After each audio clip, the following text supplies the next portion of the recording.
पहले कि हम आगे बढ़ें, बहुत ज़रूरी है कि हम उन मुसलमानों के हवाले से ज़रूर बात करें जो कि मकबूजा कश्मीर के अंदर जुल्म और बर्बरियत का शिकार हैं और शिकार है मोदी हुकूमत की बर्बरियत का।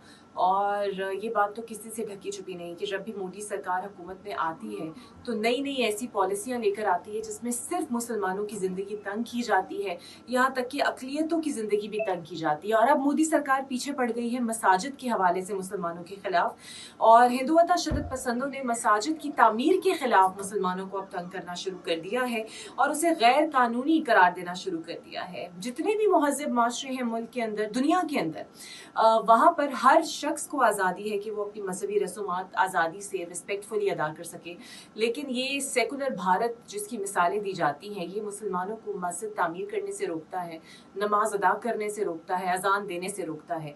15 मसाजिद को गैर कानूनी करार देकर हिमाचल प्रदेश हुकूमत ने गिरा दिया, मिसमार कर दिया।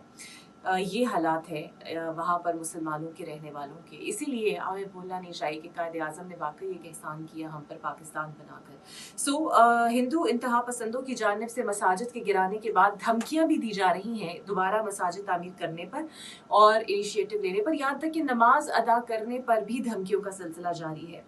2023 से ये सिलसिला जारी है और जो भारतीय मुसलमान हैं इन्होंने इसे तासुब, भारतीय तासुब करार दिया है।